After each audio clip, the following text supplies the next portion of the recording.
So I've talked about before why buying a retail VPN doesn't make sense to me.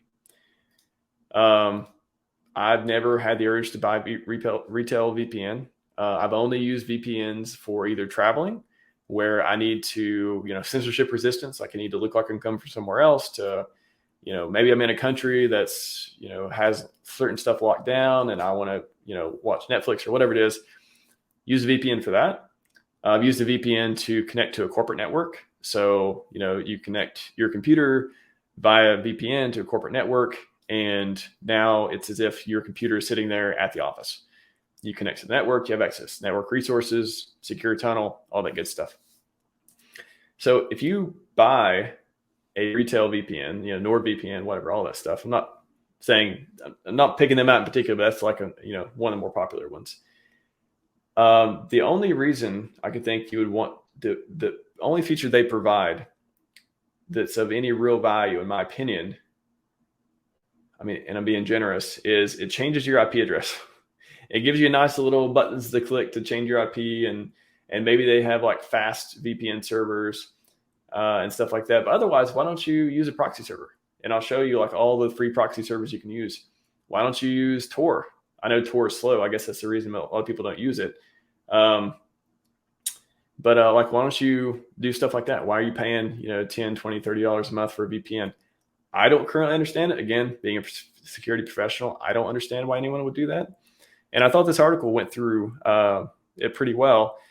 And, there's some kind of proxy product here too, but like they just go through, okay, pros, encrypted connection to servers.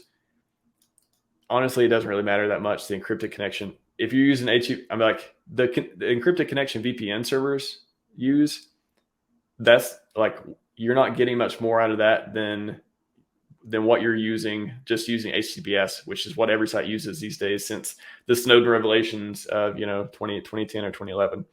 So the whole secure tunnel thing, you already have a secure tunnel when you're talking to a website directly. When you're using HTTPS, it's already there. So VPNs aren't like giving you this huge leg up over that.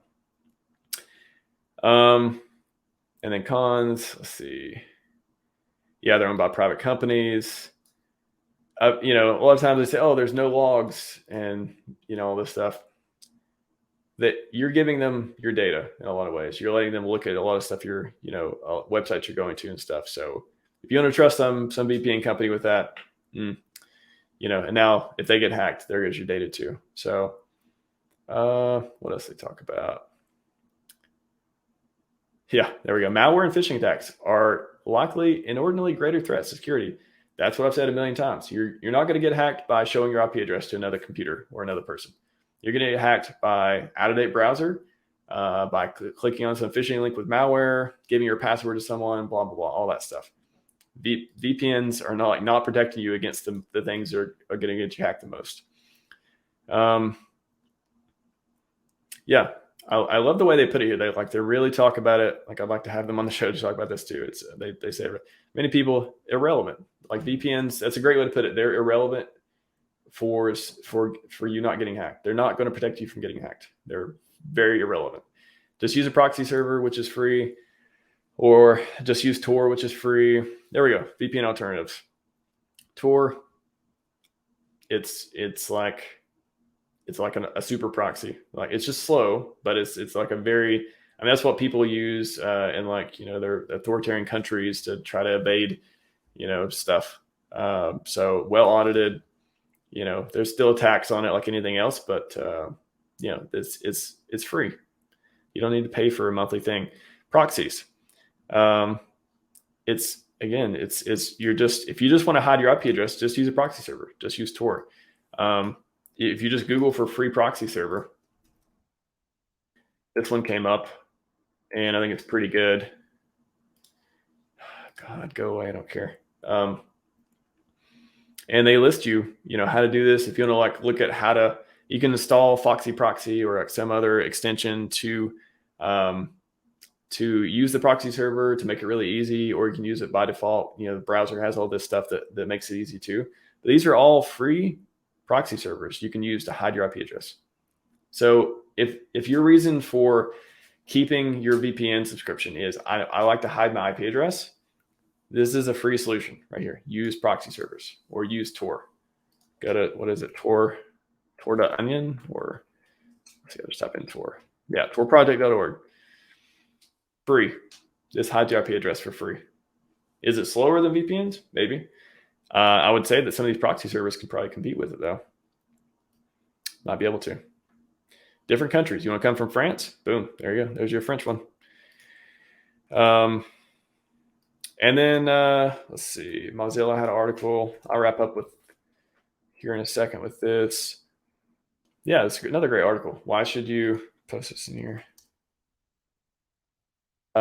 Should you choose a VPN or secure proxy? It's like this shows you, like a lot of times how it's VPNs are irrelevant for a lot of stuff that you actually think they're doing or want them to do. So Mozilla has a product that does this too. There's a Chrome extension that makes it easy. Yep, Proxy Switchy Omega. They have Foxy Proxy on Firefox too. So yeah, you don't need to use VPNs to have privacy. Use Tor, use a proxy server for free. You don't need to install another antivirus. That's another thing too. Antiviruses just, you already if you use Windows, you already have one built in. It's called Windows Defender. Does a great job. You don't need anything else. Everything else is going to take up more CPU power. It's going to add more attack surface because they have all these advanced features that you don't really need.